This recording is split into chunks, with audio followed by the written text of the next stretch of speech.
It's 5:30. We'd like to start our meeting. Want to welcome you to the special call meeting of your Danville City Commission for today, Monday, September 27th. The time is 5:30 p.m.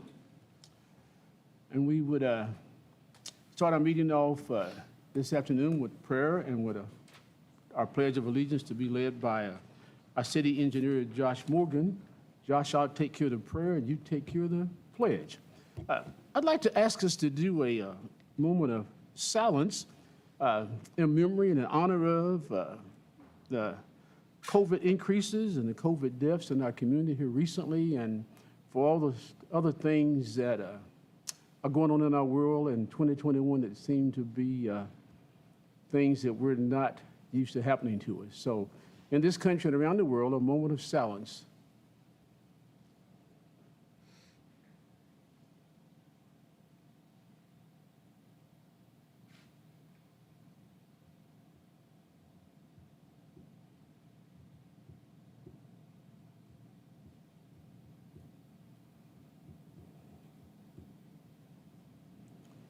Thank you all.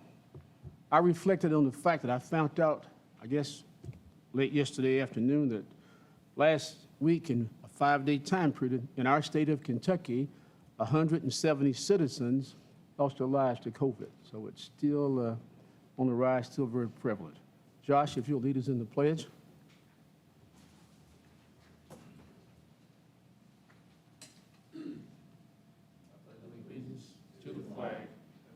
States of America, and to the republic for which it stands, one nation, under God, indivisible, with liberty and justice for all.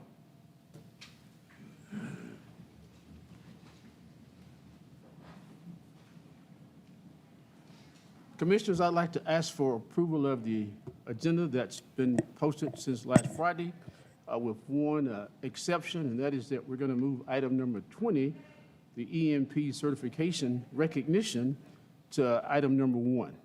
So does that meet you all's approval? Yes. Yes. Okay, thank you then. Okay, but before we do that though, we have an item that says, hear the public, and members of our public are invited to speak and raise questions or make comments to the commission. We allow 3 minutes or less, and at this time in our agenda, it has to be an item that's on our printed agenda. So is there anyone from the public who desires to speak to your commission tonight? Ashley, have you received anything? No. Okay.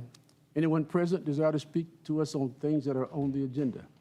There will be another opportunity, but that's for things that are not on the agenda. You have something that's on the agenda? I do. I mean, my name's not on the agenda. No, but for an item that's on the agenda, right? Okay, Ms. Scott? Pardon me? Ms. Scott, you want to come to the? You want me now? Yes, ma'am. All right. Thank you. I had to make sure I had the right person with the mask on.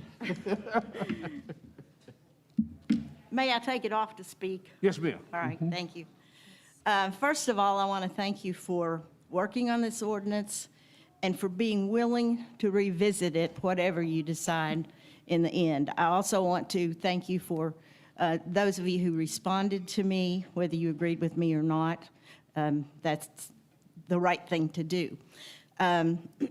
Excuse me. Today, I went to the cemetery to walk again, which I do, as I said to you, several times a week, because this decision is really important to me. And it's not important to me because I walk my dog there every day. I don't. I have a dog, and sometimes I walk her up there, but I think it's important to community, and that's where I'm coming from when I speak. Today, as I walked in, I decided that I would definitely look closely at the National Cemetery where our soldiers are buried. That's always a humbling experience, but I wanted to look at it closely today and see what it looked like. And as usual, it was clear, it was clean, it was pristine, and there wasn't even trash there. And as I walked into the cemetery, there was a man who was working on the cemetery gate. And I introduced myself to him and told him that I lived close and that I walked there often. And we chatted a few minutes, and it was John canister, is that something like that? And he had his shirt on, and so I said, I'd like to ask you a question, and if you don't want to answer, or if I'm putting you on the spot, you can just say so. And I said, I would like to know if you have a problem up here with dog defecation that you have to address and clean up. Is it an issue? And he looked at me and he said, no, absolutely not. It never has been. He said, in fact, I think that it's just a few voices, and he didn't name names, nor did I. He only knew my name. And he said, I encourage people. Then he said to me, where do you stand? And I said, I believe we should have an ordinance that allows people to walk their dogs on leash only. And he said he agreed with that, and that he encouraged people with their dogs. He said he encouraged people in strollers, strolling their kids, bicycles, runners, walkers. He said, I believe this cemetery belongs to the community. He and I had never spoken before. I'd like to say that I do believe it is an important community issue. I've walked up there always since we've lived here, but during COVID, I met so many people walking, my neighbors, people who were not my neighbors, older people, younger people, college kids running. I met blacks, whites, people with canes. I met Hispanic families. It was heartwarming. I just could not believe it. So when I read the ordinance was being discussed, revisited, it became important to me to try to understand it. And I went up there and, I've walked a lot since that discussion started, but I really looked and thought, am I missing something? Because I didn't see a problem. I have spent some time talking to the chair of the cemetery committee, and I know how she feels, and I respect her concerns. I believe that she might be misguided, and she might not. It's so important to her personally. I'm not sure she sees the big picture, but I understand where she's coming from. Also, I have talked to at least one member of the cemetery committee, and I couldn't get a hold of anyone else, but I've also gone to the 3 cemeteries to look at them. And it's my intention to continue pursuing this so that I'm informed. I'd like to read the minutes to the cemetery meetings.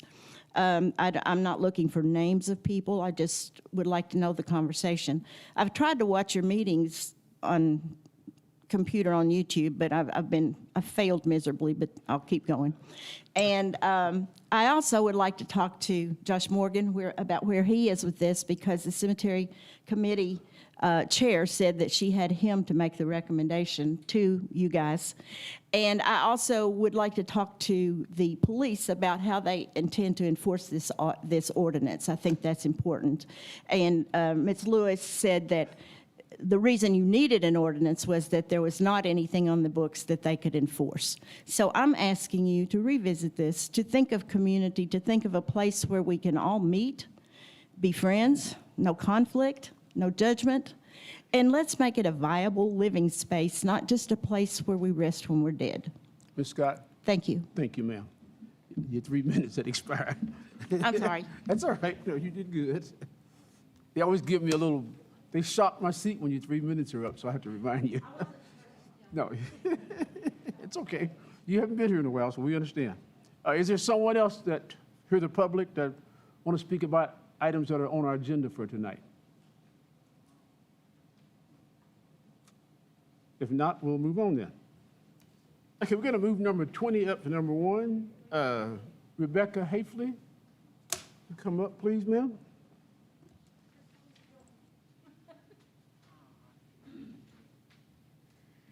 Good afternoon.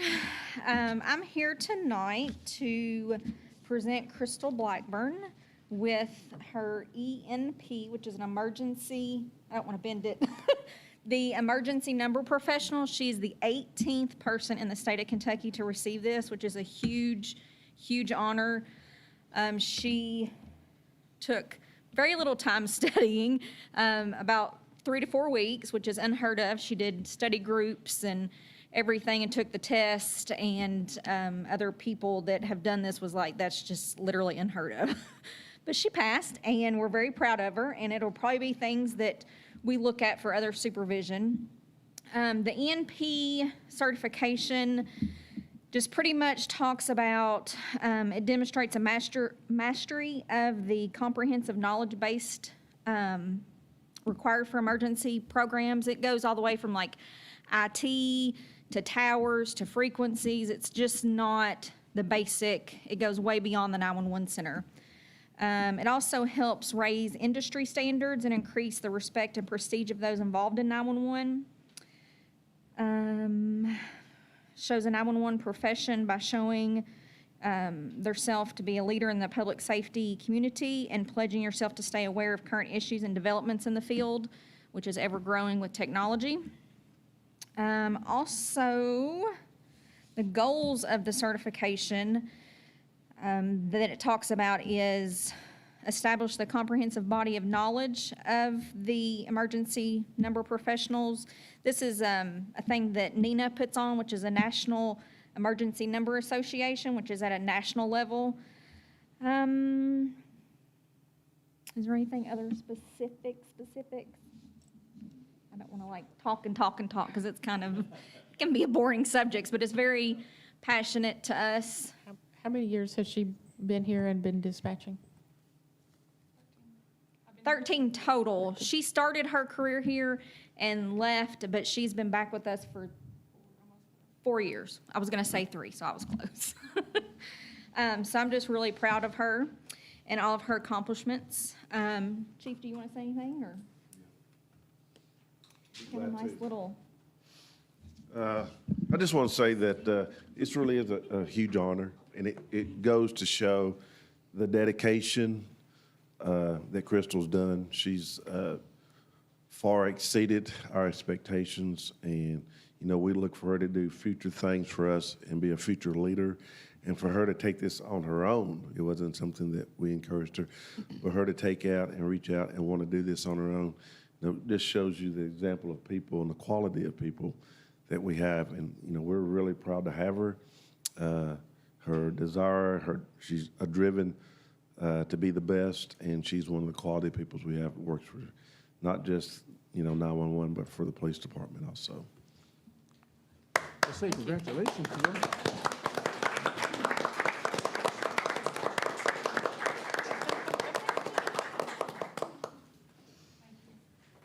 And I did hear you say right that this was only the 18th person in the entire state of Kentucky? Correct. Wow.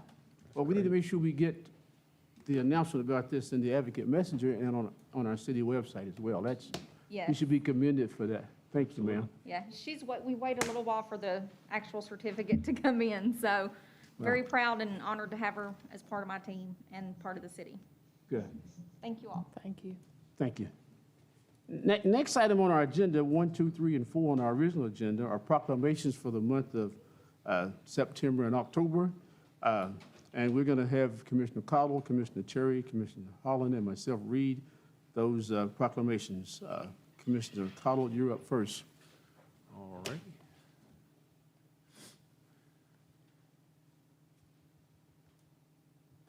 This is a proclamation for National Arts and Humanities Month. Whereas the coronavirus has a devastating impact on America's arts sector, with 99% of producing and presenting organizations having canceled events and artists being among the most severely affected segment of the nation's workforce. Yet notwithstanding this fact, the arts have helped collectively lead us throughout this dark time of the pandemic, lifting our spirits, unifying communities, and jump-starting the economy. And whereas the nation's 120,000 nonprofit arts organizations, the National Endowment for the Arts, the Endowment for the Humanities, and the nation's 4,500 local arts agency, and the Arts and Humanities Councils of the 50 states and the 6 jurisdictions and districts have regularly issued official proclamations on an annual basis designating October as National Arts and Humanities Month. Whereas the arts and humanities embody much of the accumulated wisdom, intellect, and imagination of humankind, and whereas the arts and humanities enhance and enrich the lives of every American, whereas the arts and humanities play a unique role in the lives of our families, our communities, and our county, whereas cities and states, through their local and state arts agencies representing thousands of cultural organizations, have celebrated the value and importance of culture in the lives of Americans and the health of thriving communities during National Arts and Humanities Month for several years. And whereas the humanities help diverse communities across the United States explore their history and culture with the support and partnership of the National Endowment for the Humanities, the 50 state and 6 territorial and district humanities councils, and the local educational and cultural institutions. And whereas the nation's arts and cultural sector, nonprofit, commercial, and education is a $919.7 billion industry that supports 5.2 million jobs, 4.3% of the nation's economy, and boasts a $33 billion trade surplus. Whereas the nonprofit arts industry alone generates $166.3 billion in economic activity annually, spending by organizations and their audience, which supports 4.6 million jobs and generates $27.5 billion in government revenue. And whereas every attendee to the arts spends $31.47 per person per event, beyond the cost of admission on items such as meals, parking, and lodging, which is a vital income source for local businesses. Now therefore, be it resolved that I, on behalf of Mayor G. Michael Parris and the Board of Commissioners of the City of Danville, do hereby proclaim October 2021 as National Arts and Humanities Month in Danville, and call upon our community to celebrate and promote the arts and culture in our nation, and to specifically encourage the greater participation by those said community members in taking action for the arts and humanities in their town and city. Signed, G. Michael Parris, Mayor. Chair will entertain a motion to approve this proclamation. I move for approval. Second. Second. All those in favor say aye. Aye. Aye. Thank you, Mr. Cottle. The next proclamation is National Breast Cancer Awareness.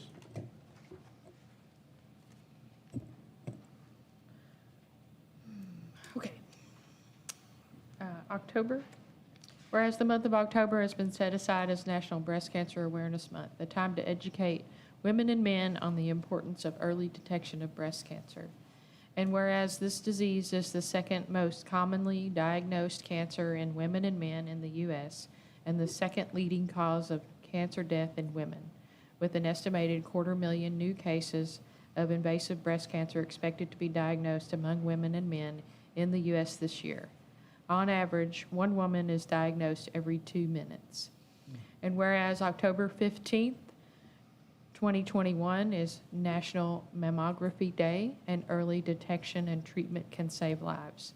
We encourage all women and men to find out if they are at increased risk by completing the necessary screenings. And whereas, although statistics are staggering, we are encouraged that survival rates have drastically improved due to increased awareness and innovative advancement in early detection and treatment. And whereas we encourage everyone to display their support of National Breast Cancer Awareness Month by displaying bold pink ribbons showing support for breast cancer survivors, and reaffirm our commitment to raising awareness of the disease and as a symbol of hope. Now, therefore, be it resolved that Mayor G. Michael Parris and the City Commissioners of the City of Danville, on this 27th day of September 2021, do hereby proclaim October as National Breast Cancer Awareness Month, and encourage all residents to celebrate life beyond breast cancer by supporting and attending events in the city that recognize breast cancer awareness during the month of October and throughout the year. Chair will entertain a motion to accept this proclamation. So moved. A second. Second. All those in favor say aye. Aye. Thank you, Commissioner Terry. Thank you. Next proclamation, National Domestic Violence Awareness Month. Okay, Domestic Violence Awareness Month, 2021. Whereas domestic violence in America is intolerable, unacceptable, must be stopped, and deserves considerable public attention. Whereas children who witness domestic violence also often grow up believing that physical cruelty in relationships is acceptable behavior, and thus they tend to perpetuate a cycle of violence in society. And whereas many federal, state, and local programs addressing the domestic violence problem have achieved success, bringing greater safety to families. And whereas community leaders, police, judges, advocates, healthcare workers, and concerned Americans are working together across America to develop solutions to this serious problem and to implement services that will improve our responses when it occurs.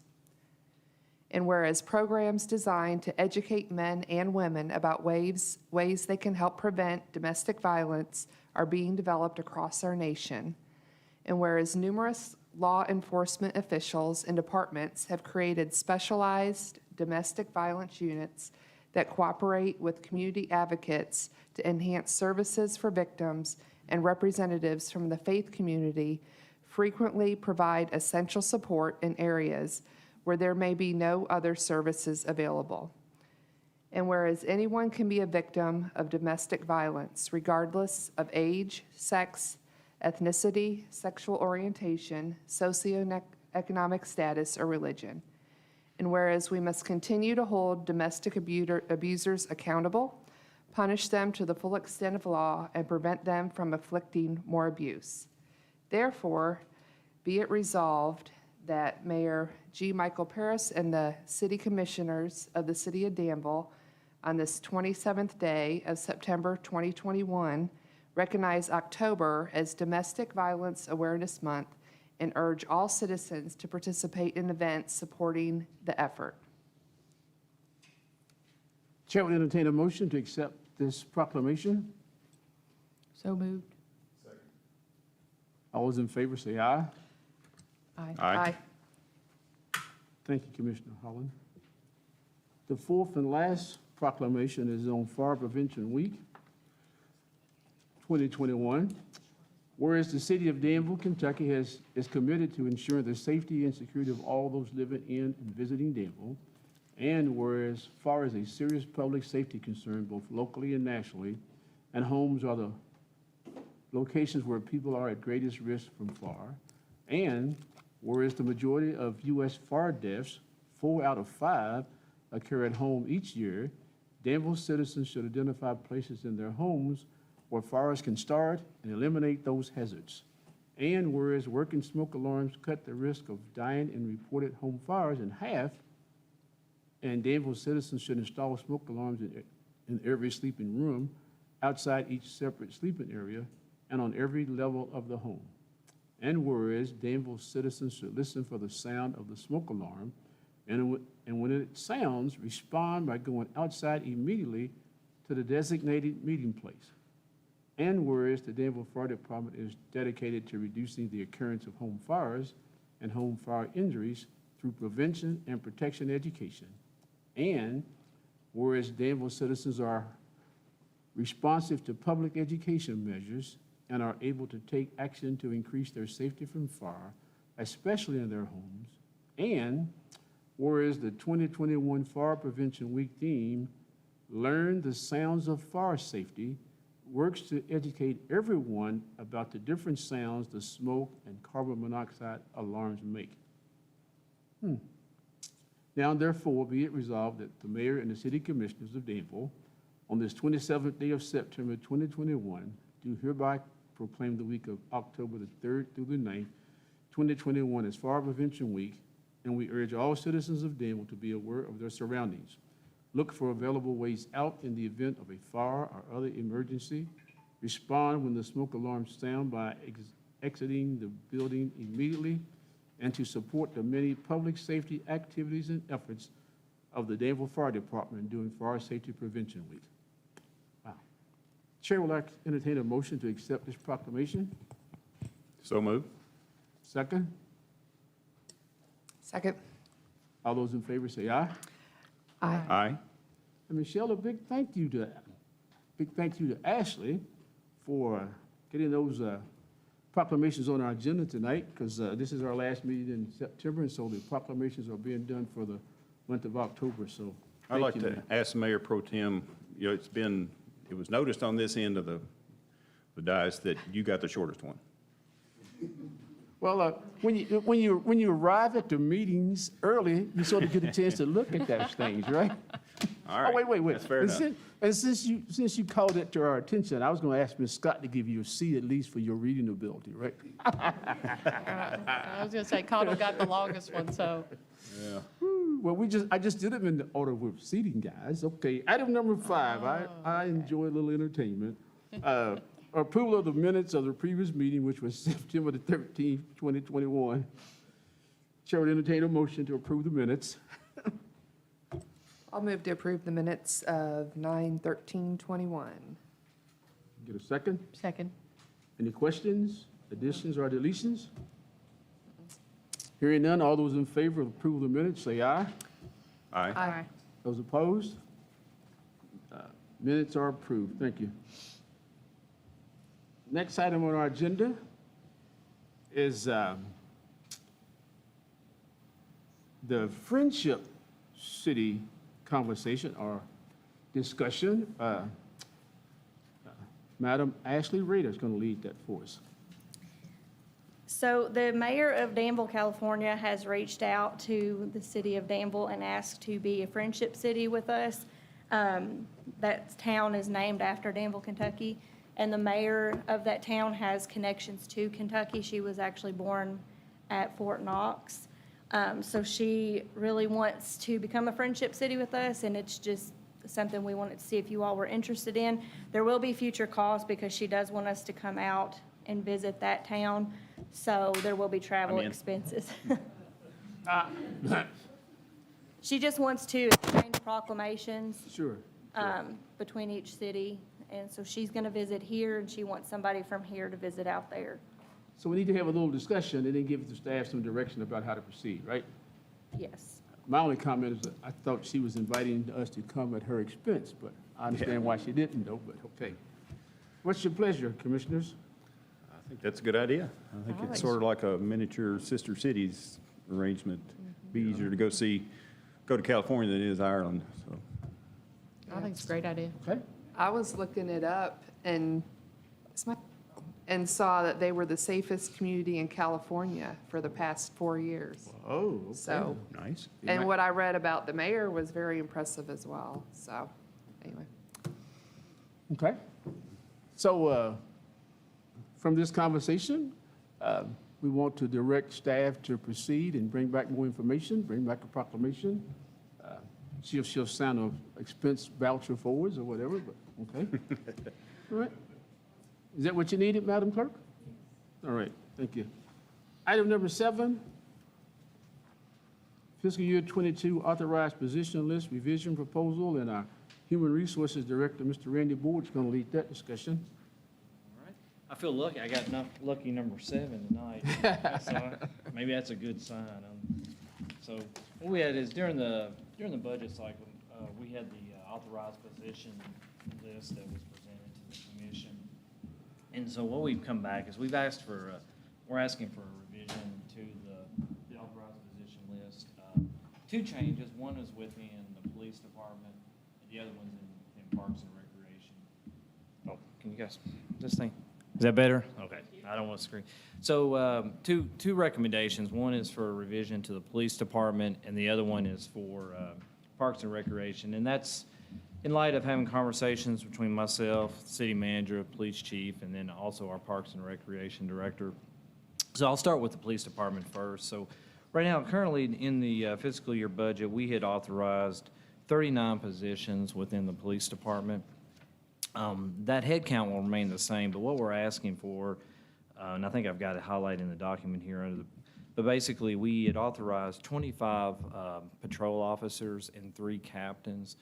And what we'd like to do is, in my conversations with the chief, is they want to basically amend that to take 1 position from patrol officer, which would move that from 25 patrol officers to 24, and increase the captains from 3 positions to 4, with the 4th position with intentions of being an investigations captain over the detectives unit. In regards to budgeting funds, when we looked at that, we've got a couple of open vacant positions that are currently in the PD under the patrol officer, and so we can use the approved unused funds from that to cover any increase in salary that we would have from a promotion internally of the captain position. And so that's the first recommendation. The second recommendation is within Parks and Recreation. Currently, right now, we had budgeted for or approved 6 full-time positions within Parks and Recreation. Now, we are asking for adding a 7th full-time position to that, primarily what we're asking for is add the addition of a maintenance worker. That maintenance worker actually already exists within our compensation plan, so there is already a grading scale established for that job. Right now, within Parks and Recreation, we use a large seasonal workforce to maintain the parks, and with the additional responsibilities they're going to be taking on with the additional parks, we felt that it is in best interest of the city to add a full-time maintenance worker that would be year-round dedicated to Parks and Recreation that also can provide cross-support to Public Works as well. Now, looking at that through the budget, the way that position could be funded is we budgeted for an extensive Parks and Recreation part-time salary. And so those funds can be reallocated for this full-time position. And we think that's just advantageous because what it does, it not only gives support to Public Works, but it also gives you stability and the quality because you get a defined person that's trained, that's there every year and will help support. Now, there'll still be some seasonal work there within the maintenance department, but not as extensive if you hire an additional full-time maintenance worker. Okay. And so those are the 2 changes. Other than that, the authorized position is the same as what was approved in the fiscal year budget 22.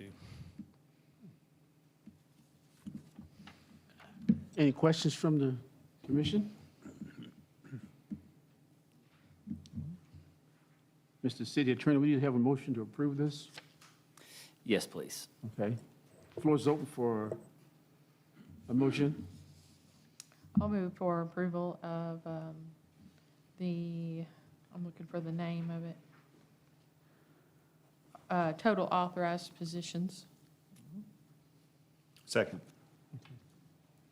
And this is with the understanding that things have been changed, but there's really no increase in total positions. Just the one full-time for Parks and Recreation. It would increase the full-time head count from 6 to 7.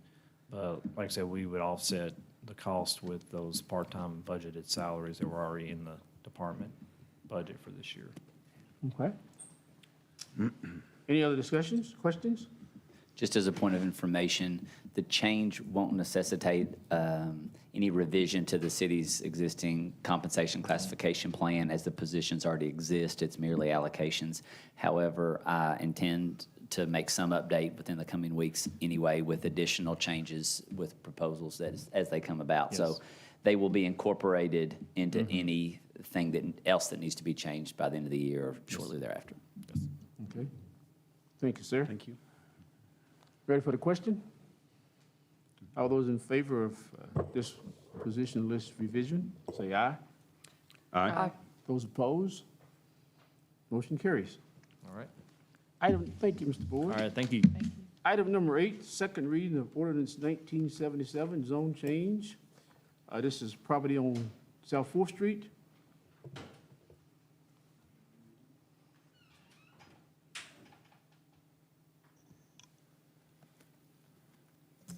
I'll move for approval of ordinance number 1977.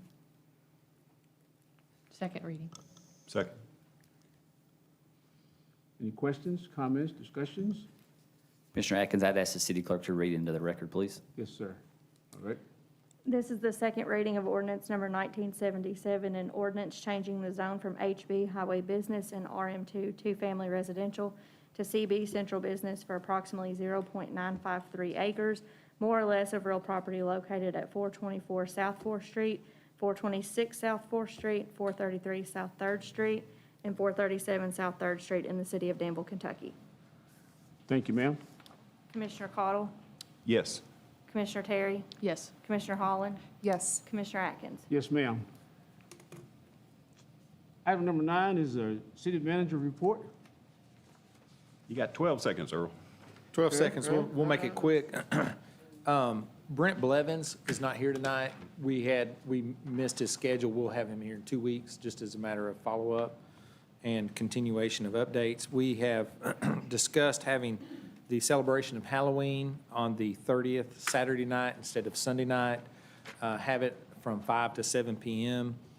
Churches, as we reached out and had a little bit of dialogue, are intending to have trunk or treats that night, as we've reached out to a couple, so that seemed to make sense and fit logically.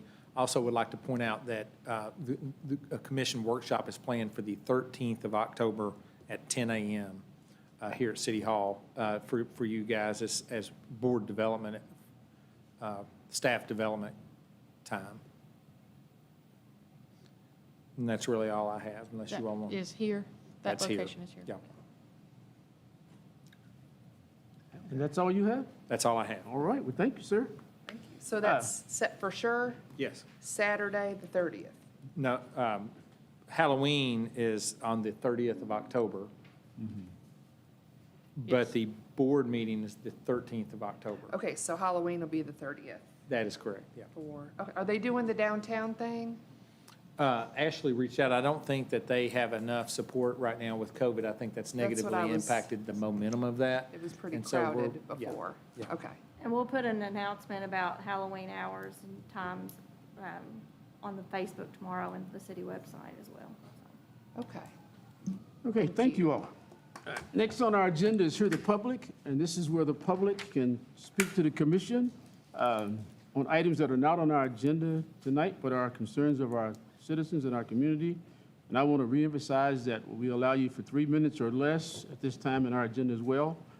So, Ms. Lewis, she was giving me the head shake. I knew she was ready, so.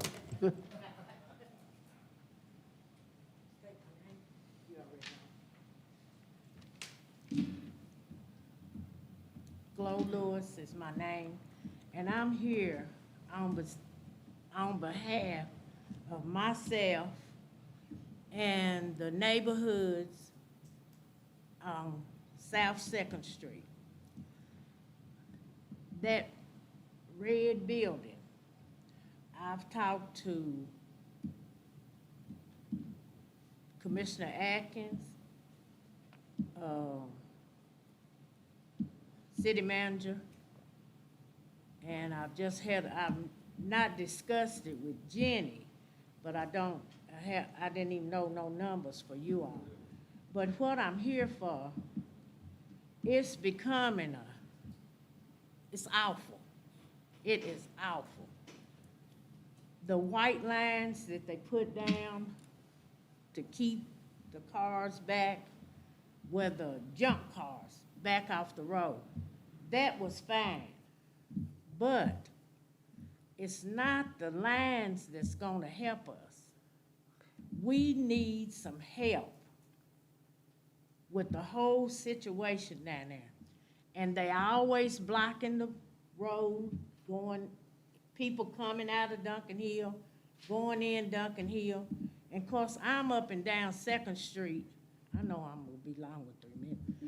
But anyway, I'm up and down Second Street all the time. I don't have to look at this 24/7, because if I did, I would have every one of y'all's numbers and calling, because it's an eyesore. Trash, they leave trash, it blows across the street, everywhere. But I've had several people to tell me that they have called, talked to the mayor and a few commissioners, but had not had success with it. And so, I don't know if it's something that can be done, because most of those cars that are down there, if you even tried to push them out of there, you couldn't get them out. Because they ain't got nothing in them, they nothing but hulls. And I was wondering, is it something that says wrecked cars should be behind the fence? Can anybody? But I think you all need to help us. I mean, really, truly. I'm not begging because I ain't getting on my knees, but I can't get on my But we knees. wouldn't. But we need help down there. It's an Yeah. eyesore. If you ever riding down that way, I've even talked to Judge Executive Howard Hunt, and he tells me that he's gonna do something about it, get back with me. But what I'm coming today, we need help with that situation. And I mean, 2, 3 o'clock in the morning, if you had to sit up in your bed thinking a bomb or something's going off, and it's those cars, they starting up. But when we call the police, they Johnny on the spot. But then, after that, it starts all over again the next day. So what I'm asking, is it anything you all could do to help us? That's what and I don't know if Commissioner Atkins has talked to any more of y'all about it, but I've rung his number several times. But we need that situation taken care of. Yeah. And I mean, it's been too long. And so- Ms. Lewis, you can ring my number anytime you want to. That's great. Let me do this. We try not, at this point in our meetings, to discuss and debate these issues. We have been working on it since, well, don't tell them how long, but anyway, what I suggest is, why don't you get yourself and say maybe one other member of the neighborhood and get an appointment with our city manager, Mr. Coffey, and have a dialogue and sort of let him give you all some updates for your community about what we've been doing and what we've been trying to do. Okay. And, because there's been lots of work and lots of effort being done, but sometimes things can't be discussed in public Okay, meetings but I because just want- there's legal I just want implications y'all behind to them. know Yes, We yeah, do need some help, and Yes. I will. Yeah. Because I think my sister-in-law Sherry Raines Yes. has been talking, and, you know, Yes. we almost talking till we blue in the face. yes. But I Yeah. can make an appointment with, Is that okay? I'll reach out, Ms. Lewis, tomorrow, Yeah. and in the Okay. middle of the morning, okay. if that's Just okay. whenever. Yes, ma'am. And the other thing I want to say is that people call me when there's chatter on Facebook. I don't go to it. I don't respond to it. I appreciate you being here because that's the best way to resolve issues with the Yeah, city. because I keep saying I Yeah. was coming, I Yeah. didn't know when to. Yeah, that's right. This is the No, right, this is the right commission. process. That's right. Okay, So, but- so please tell them that there's a process that's in Okay. place, and on the city website, they can all list their complaints Okay, individually, anonymously, or with their name and their address, so that we can see there's an accumulation of people who are interested in this. And I know they are, because I talk to them all the time, but I really. you've done the right thing. That is to come to see us, and we appreciate that, and we will get back to you. And Okay. our hands are somewhat tied, too. See, that guy down here, he knows what that white man is for. Yeah, well, we understand. Set them cars over anyway. I can come out on stuff and have to get our way and have to the road. I probably get y'all attention, Yes, ma'am. but if it was in a white neighborhood, you done had something done to it. I won't respond to that, but let me say this to you. We're working on it. We will try to do our best. And the key is that we inform you all about what we've been doing. And that's what you need to know, so you can take it back to the group. But again, thank you for your presence, all right? And, tell her as well that you came down, your sister-in-law. Let her know that you were here, because that way the two of you all can work. Yeah, okay. Tried to call her to get her come with me, but I don't need nobody coming. Well, no, it's not about her coming, it's about the two of you all being on the same page, that's all. Okay, all right. Okay. Are there other folks from the community on the Hear the Public that are about items not on the agenda? Ash, has anyone chimed in? No. Okay, anyone else? Okay, well, thank you, ladies. We're at that point where we hear from the commissioner comments. Josh, when we limit the commissioners to 3 minutes or less as well?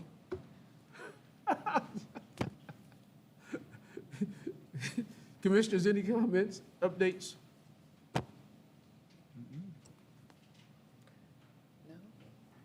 Well, Earl, Commissioner Coffey mentioned the Health Department about COVID-19, and those in presence who are present and those who are going to be listening to us this week, your city commissioners and your fiscal court members, as well as the Board County Health Department, have joined forces together and getting the PR about this COVID thing that's going around through our community. And so there'll be some videos and some updates that we're working on, and we've done some stuff on our website here recently.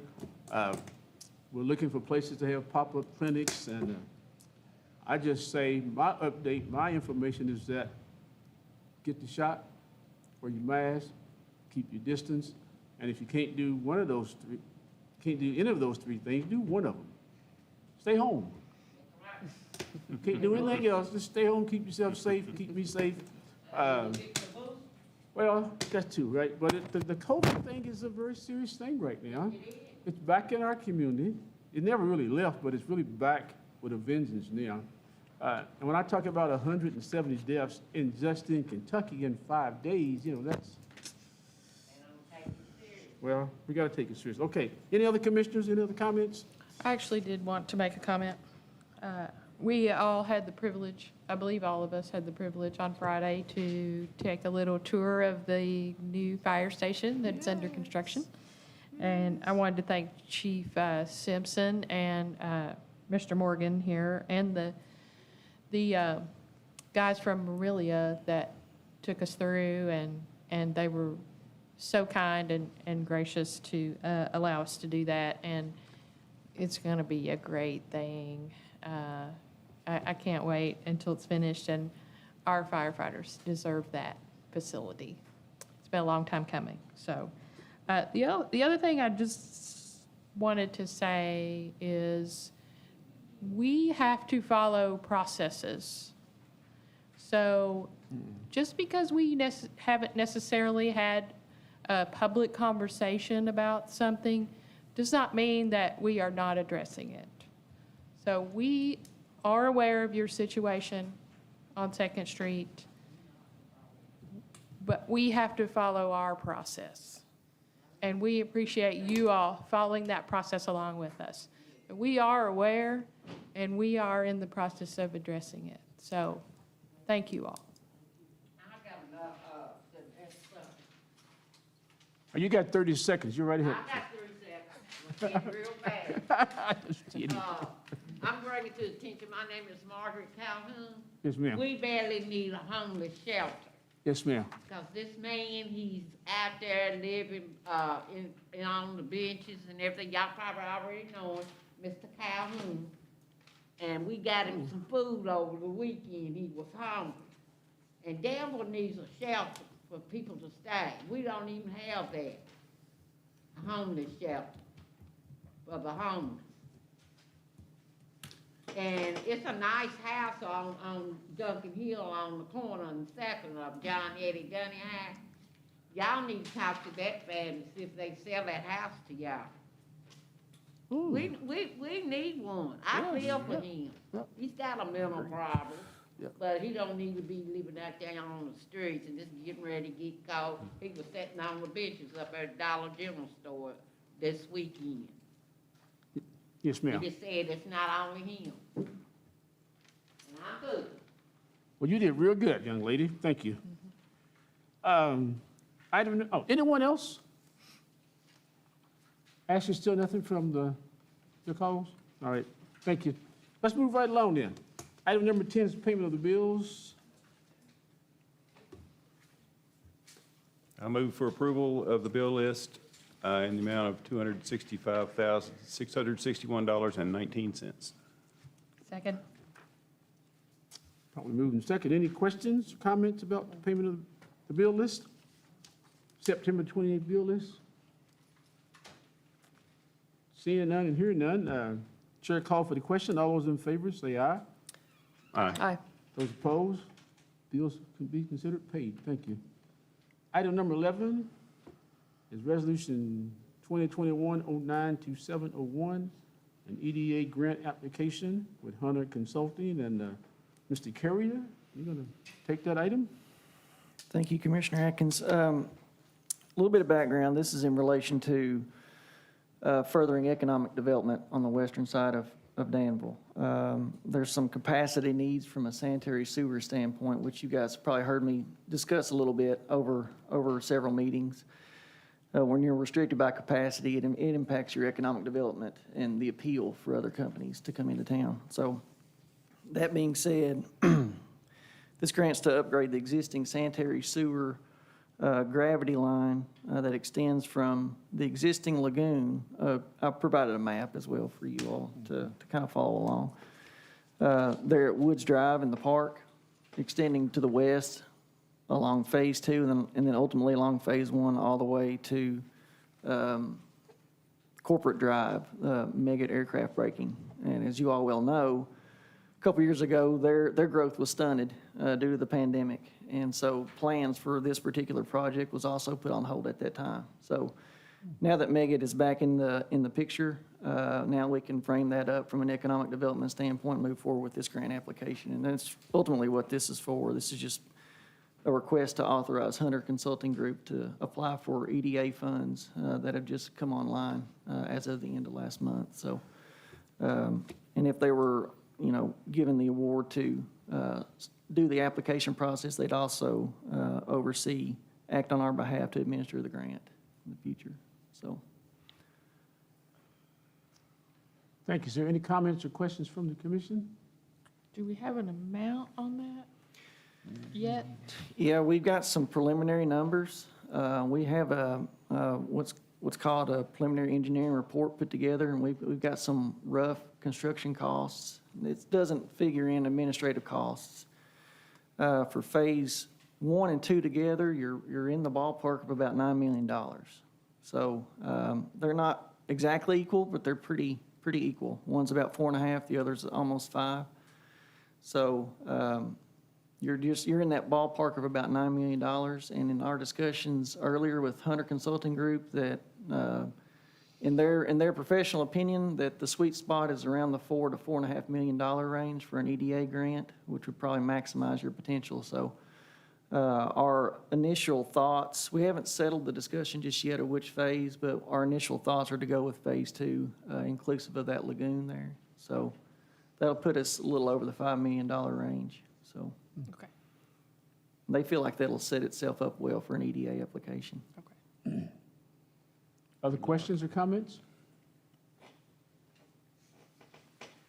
Chair will entertain a motion to approve the grant application with Hunter Consulting. I'll move for approval of Resolution 2021-092701. Second. All those in favor say aye. Aye. Those opposed, motion carries. Thank you. Item number 13 is the Resolution 2021-092702 Cemetery Committal Shelters Design. We skipped item 12. Well, Did I skip 12? Oh, okay, I got it circled because she talked to it. Okay, I'm sorry. Cemetery Rules and Regulations discussion. All right.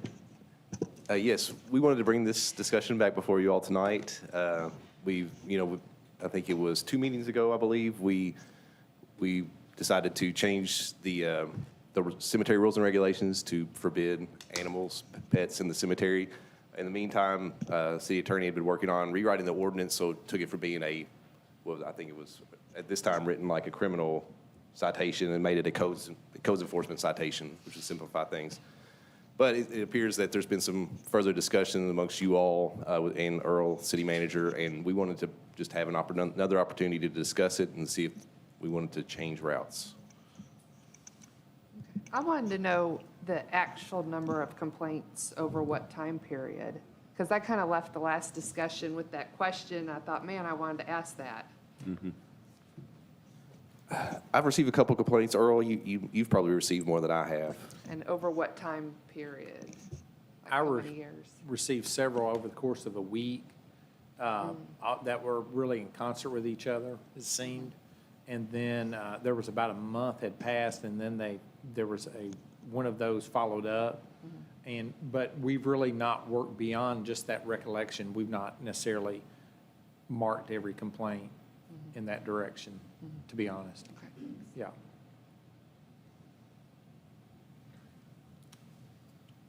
Other comments, questions from the commission? You want to go or you want me to? It doesn't matter. You go I was ahead. just going to say, you know, I was kind of like Commissioner Holland when I left the meeting the other day. I wasn't real satisfied with, I wasn't sure I voted correctly, which won't be the first time, but it just seems to me like we took a sledgehammer or something, maybe we could just take a small tack hammer or two, and maybe we could do this. My idea was, and I don't know if this would work or how it would be, could be done, but, you know, give people a chance. If they know we're watching, then those who violate it may be more apt to self-police, and people like Ms. Scott may remind somebody that they need to pick that up before they go, or if the dog's not on the leash, then they can call the, whatever the hot leash line is that we have. So it seems like there's other ways we can go about this without doing it the way we did. And also thought about, and I haven't really checked this for how it would be physically possible. You know, most of the cemetery is public, but the National Cemetery, I guess, is a federal. Is there any way to, I don't know if there's any way to, you know, block that section off or not. So I just think we hit that a little hard. And I would agree. I don't, well, I know that none of us had enthusiasm for what we voted for. And I also walked away not feeling good about it. And just as a general rule, personally, if I don't feel good about something, then, you know, we got to go back and address it. So I don't think any of us really felt good about the decision that was made. So, and I know part of it was, this was trying to clean some stuff up because some rules and didn't match an ordinance. That was going to be, that was. And I understand yeah. that. I don't want to say it wrong. Josh, help me remember, the ordinance does not allow any dogs in the cemetery. Yeah, the ordinance has been in place that said no dogs allowed in the cemeteries for decades. I Right. think maybe 80s. And so is we when had that amended ordinance our was passed. policy, so the cemetery policies say that dog's on a leash. And so what direction do you want us to go? Do you want to impact the ordinance to allow dogs on a leash so that the leash law that we have in place is consistently enforceable? Is that the goal then? And if so, then what we will do is come back in 2 weeks with that path going forward. That would be my personal preference. I think we have ordinances that address the concerns of these folks. I think we have one that says you have to pick up the dog exhaust after you've taken them for a walk. So I think we just have to enforce it best we can. And I think what I heard from people that contacted me was that they really didn't realize there was a problem. So I've also heard, you know, of course, like many other things, the few ruin it for the many, that it was only a few people. And now that everyone is aware that there could be a small problem, I think that everyone will help us to keep everyone in line. So I did not like the fact that we were basically preventing people from coming into the cemetery when it is a public. Reducing access. in your Right, mind. reducing access, that's the best term. And we have a leash law and we have a waste law. So I think we should allow people to enjoy our cemeteries, all of the cemeteries. This is not just about Bellevue, this is about all of our cemeteries. So I did not feel good about the decision that was made, so we are bringing it back up. And, you know, I'm also in favor of putting the dispensers out with the bags like we have in our parks. Because to me, the cemeteries are an extension of our parks. So I think I would be in favor of changing the ordinance to allow dogs on leash, and I believe that our public will help us police that. And if it works, we'd want to change the sign probably too. It just says no dogs, I think, right now. And maybe think about, I know there's a sign that says no dogs, but, if we can put a sign up that says, if you see a dog not on a leash, call the non-emergency police number or something. One of the things that staff was going to bring to you was a revision to allow this to be a code enforcement issue as opposed to a criminal issue, so as not to, I guess, change police operations to something that seems very civil in nature as opposed to criminal, just for the efficiency of their department. So I think we will probably still proceed with that route to make any violations enforceable by the codes officers by citation, which is just a civil fine, as opposed to making it a criminal ticket where they would have to go to court for, so as to unnecessarily burden the police department and the court system. That makes sense. So if I'm reading, without there being a vote, if I'm reading the tenor of the commission, it is that the cemetery committee's recommendation be revisited and denied to allow the current language to exist with the revision to the city's ordinance to allow dogs on leashes, and then to make it a code-specific violation enforceable by citation. Okay, so if that, based upon the nods of heads, if that is the path, then we will prepare documents to effectuate that end at your next meeting. Thank you, sir. Thank you. And then you can vote on the record based upon any other public comments you get. And this will put both documents in compliance. They'll be saying the same thing. That is correct. Because despite the cemetery rules and regulations, which have allowed dogs all these years, the ordinance was never changed. Okay. Thank you all. Great discussion. Okay. Now let's move to item number 13, cemetery committal shelter design fee.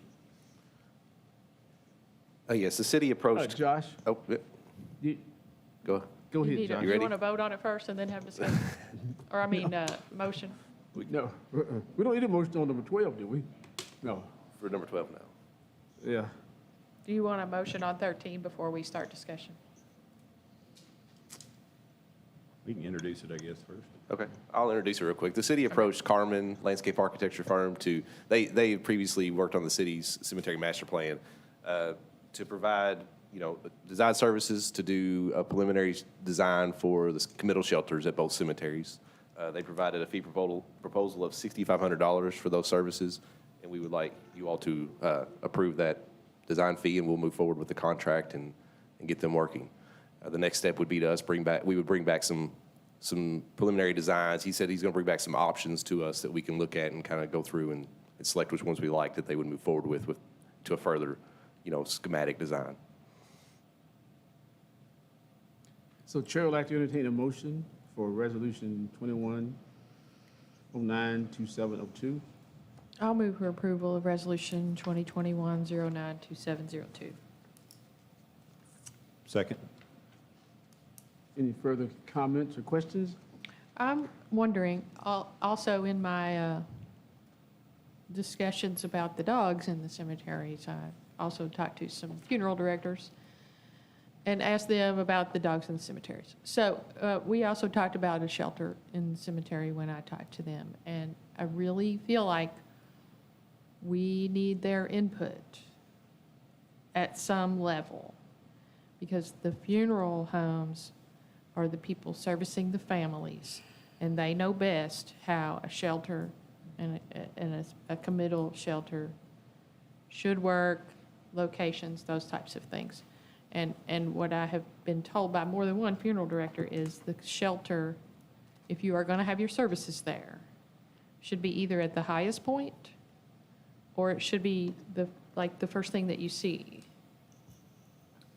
So, If I may interject here, one thing is that by having the consultant and guiding the public process, it's always important that when any city issue, strategic planning is involved, that all members of the public, regardless of position, influence, or business interests, play a role. So I would invite those particular directors to participate in the process as led by the consultant, so that every other citizen has the chance to share his or her concerns that may or may not be what is the standard industry, and that's what the consultant will hopefully engage with to determine. right, and the other thing that jumped out at me was this original master plan is 20 years old, almost 22 years old.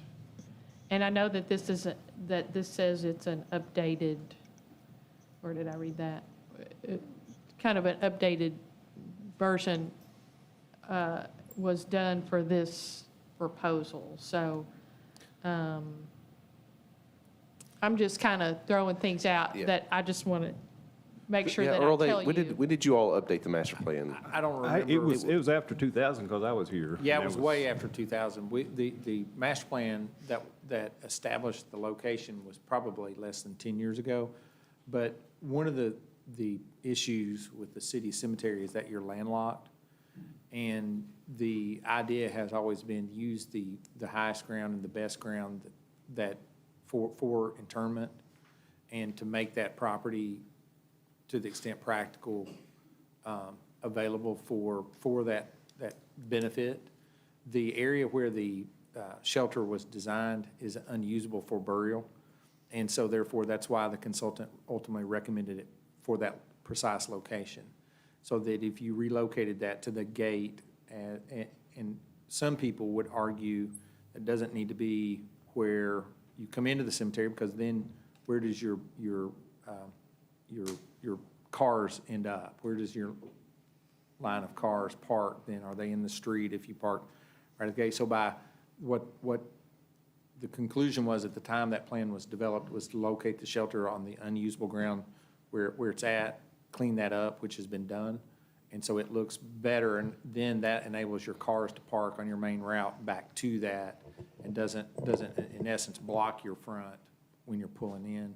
So all that dialogue happened in that original master plan, and it was done with quite a bit of public input at the time, as I recall. But the precise geometry and layout of a communal shelter is important, and certainly we would recommend Josh take that to the cemetery committee and have a public meeting and make sure that the funeral homes are invited to that discussion. Yeah, Right, and I wasn't implying that we were trying to tailor or cater to them No, at all. no, right. It just, there's an industry knowledge there. Correct. That we need to utilize and make sure we get it right. Right. I just wanted to bring out the conversation of the location, that's all. Yes. There was quite a bit of dialogue about that, and there was a logical reason why it ended up with the recommendation that it had. Right. Yeah, for the location that is. And we can get into that. I just wanted to make sure that we were thinking about those things as this process was developing and try not to backtrack. So, yeah. Yeah, the location, we actually talked to Carmen when I called them to get this fee proposal. That's one of the things we discussed, is that the location that was recommended in the master plan, but there's been more discussions about it since then. So that'll be the very first thing we have to decide, will be the location, so then they can Right. start working on how that's going to look. And things have changed, trends have changed, even in the last couple of years. I see it, I was trying to find where I read the 2000 number, and then this says the latest master plan update was in 2020. So this kind of is where that recommendation also came from. So I just want to make sure that we get it right and utilize all the knowledge that we can. Will do.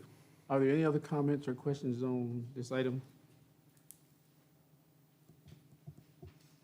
Are we ready for the vote? on Resolution 2109-2702. All those in favor say aye. Aye. Those opposed? Thank you, Josh. Josh, that's number 2 of 8 items, so keep on rolling. Item number 14 is the fall 2021 paving list. I've included a list there in your packet of 7 streets. Ashford Street from Holiday to the dead end, Hillendale from East Main to Berkeley, South Second from Martin Luther King to Walnut, Waveland from Factory to East Mason, Cowan from Lebanon to the park, Kilby from Cowan Street to the dead end, and Butler from Sherrill to the dead end of it. And Stephen Dexter's driveway, don't forget that one. And that totals, what's that?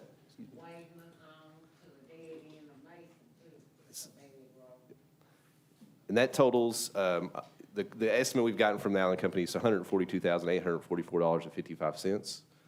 We budgeted $250,000 this year for street paving, so that leaves us $110,000 for a small paving list in the spring. We'll keep an eye out for anything that gets really bad over the winter, this winter, and try to hit that in the spring. So that's what we're presenting tonight. One street of note on there is Kilby Lane. It is currently gravel. This will be the first time we've paved Kilby. That's why the price is high for a fairly small, narrow street.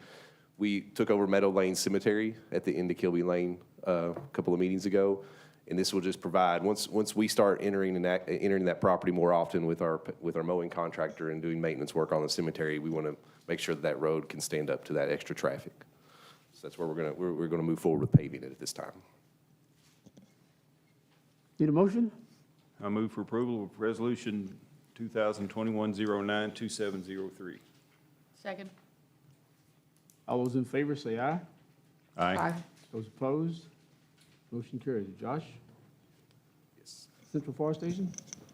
Item number 15 is Central Fire Station change order number 5 to our general contractor's contract. This is just cleaning up more of the purchase orders, direct purchase orders that they're shifting material purchases to the city to save all the sales tax. There were a few items that changed, and then we also pulled out some of the items that were included as allowances, furniture, exhaust system, and city is purchasing those directly, so we're saving that cost as well. It's a deduction of $101,393.76 to Marilla's contract, but once the city will purchase those materials directly, it ends up being a project savings of $5,739.27. Thank you, sir. Is there a motion? I'll move to approve Resolution 2021-09-2704. Second. Other comments or questions? Keep whittling it down. If not, all those in favor? Aye. Those Aye. opposed? Thank you. Motion carries. Josh? Item 16 is a fee proposal increase from Consulting Services Incorporated. They are the special inspections consultant on the Central Fire Station project, meaning they inspect the structural items as they're installed, concrete and steel, pretty vital part of the project. So they've had some additional hours on site.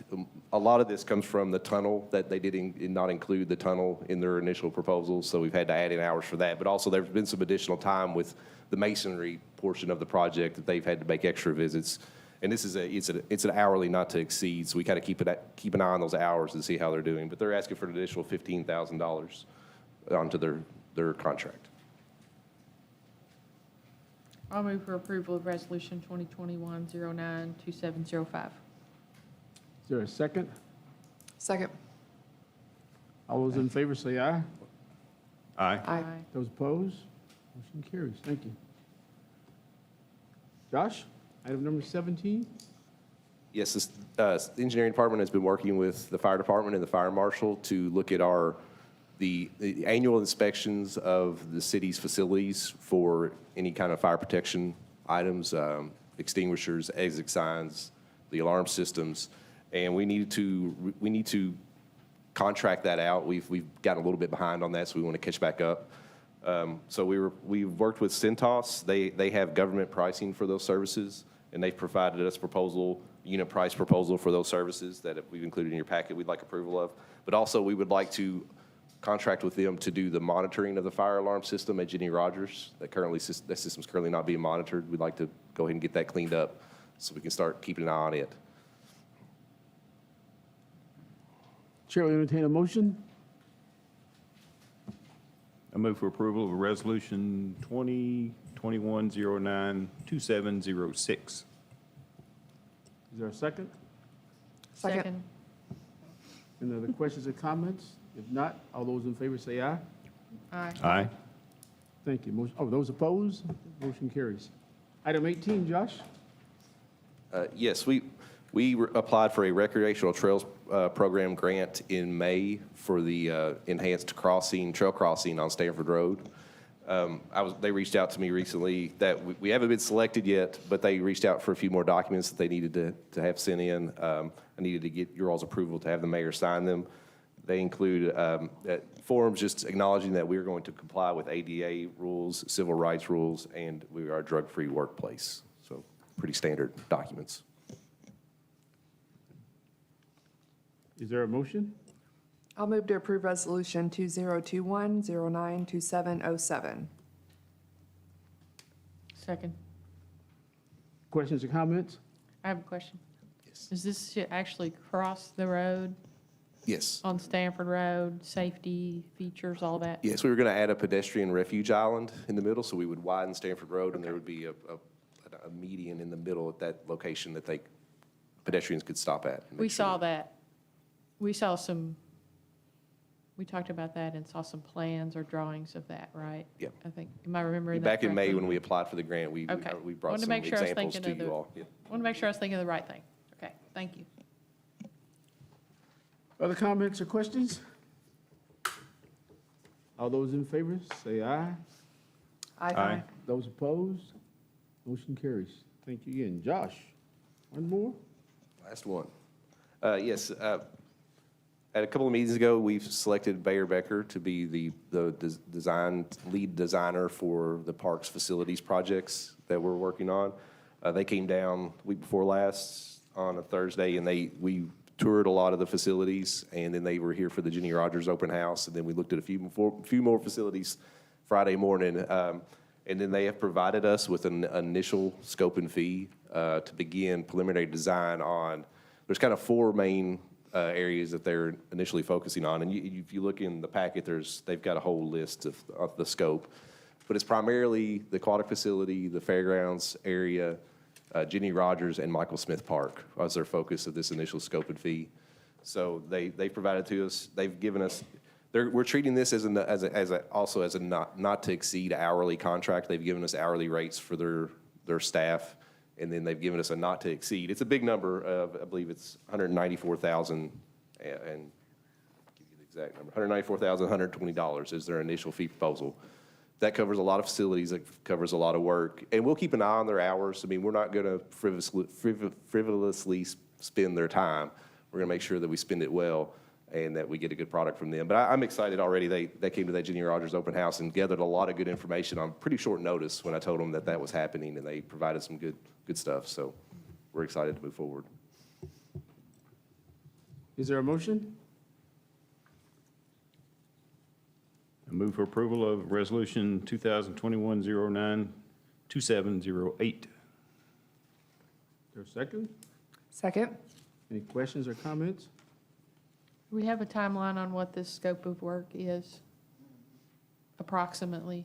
Well, I think it varies to the project. I think, we've told them that there's, a handful of smaller projects that we would like to start this probably winter, spring, start construction on. So we Okay. need to get moving on those quickly. Some of these discussions are going to last a little longer. Earl and I, we've talked about the items that we need to prioritize.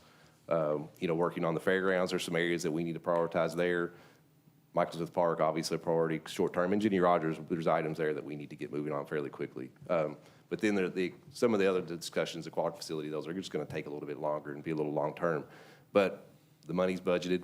I would love to start spending this money as quickly as we can and get the majority of it contracted by the end of this fiscal year. So that's kind of the goal that I've expressed to them.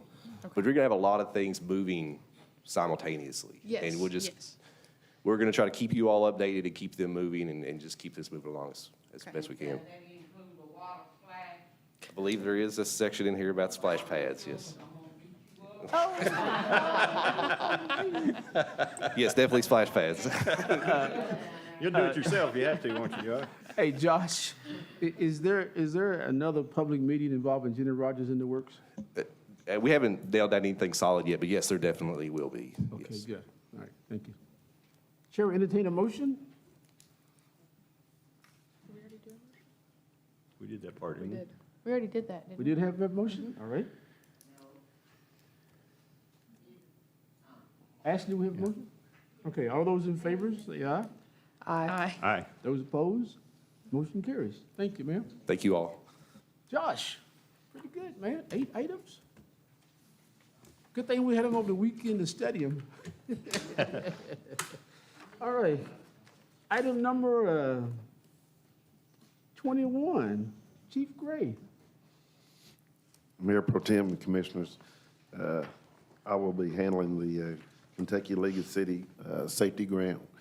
It's a 50/50 match grant that the city applies for usually yearly.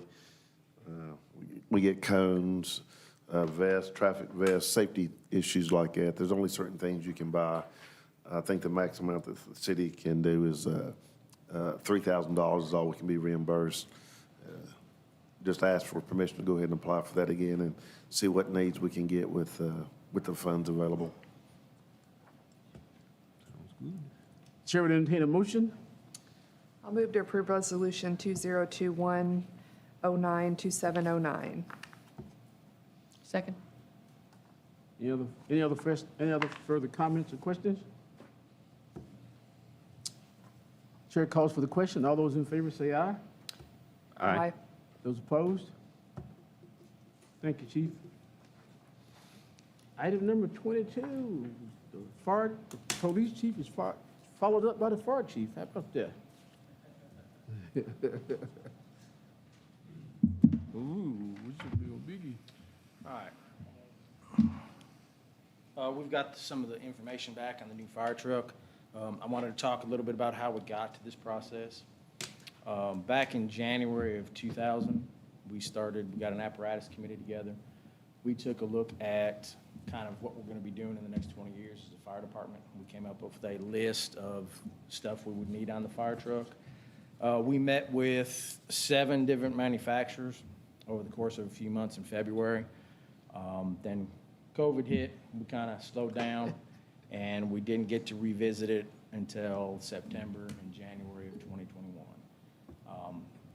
Going through those manufacturers, we kind of ranked them as far as service, type of equipment, type of things they offered for what the specifications we kind of wanted. We narrowed it down to 2 different types of manufacturers, and then we actually took tours around the state and looked at new trucks from that manufacturer, trucks that were 5 years old, and then trucks that were 10 years old, to kind of see how dependable they were over time. Good. And as you can see, some of the features in the truck I listed in here. This truck that we'll talk about now, Rosenbauer, we used Sourcewell, and they're the ones that got the contract. 2,000 gallon per minute pump, 1,000-gallon water tank. Our trucks currently now only have 500 gallons. Our hose has the ability to flow up to 185 gallons per minute. So 500 gallons of water does not last very long.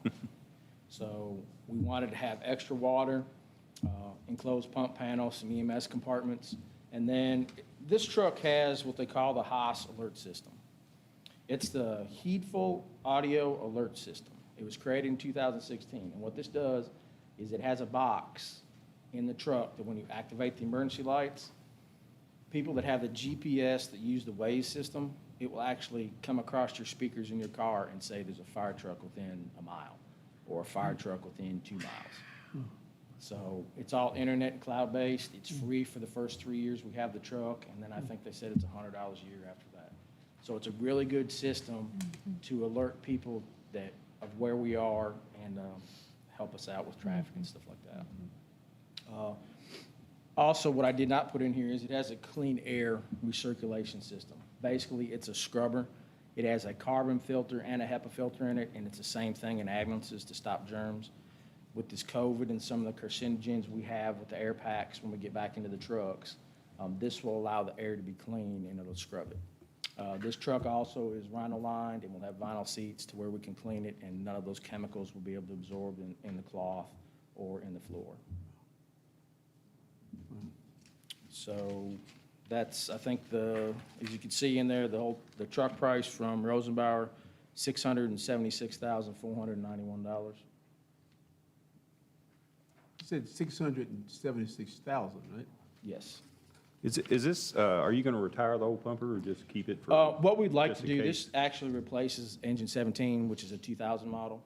Usually our trucks last no longer than 20 years. Obviously, because of COVID, this is going to last a lot longer. We would like to keep that truck. It's a really good truck. It's a really good backup. We use it all the time. Truck being that old with 87,000 miles on it, we're not going to get much as a trade-in value if we even sell it. So we would like to keep it. Makes But that's sense. up to. Well, it's usually nice to have a backup, too. Yeah. Absolutely, Yeah. yes, yes.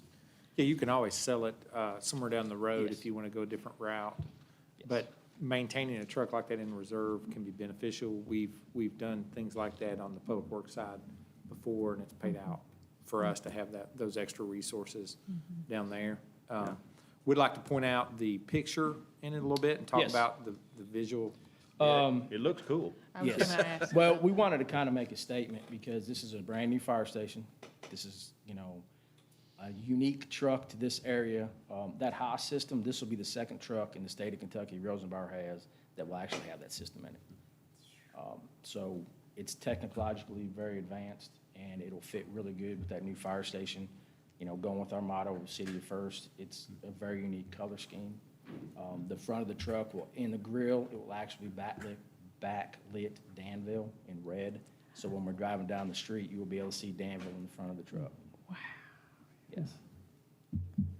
And I was also going to say, with your new fire station, you'll have plenty of room to Keep have the extra truck and the new truck. And Yes, ma'am. And this, Mr. City Manager, this has been in the budget for the fire department. That is correct. I appreciate your all's due diligence on this, too. Thank you. It's a good-looking truck. It is. Yeah. We really like it. Any other questions or comments? I hope that this truck will appear on the city and the fire department's website pretty soon. Great PR piece. Do we have a motion already? To do that? So we'd like to, Chair would entertain a motion? I'll move for approval of Resolution 2021-092710. Second. I would like to make another comment, if I may. Yes, ma'am? I always, always, always, always, always hear good things, great things.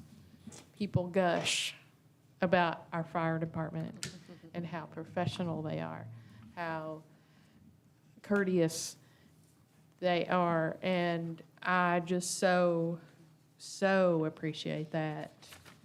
And you all are finally getting some equipment and facilities to match your level of professionalism and skill.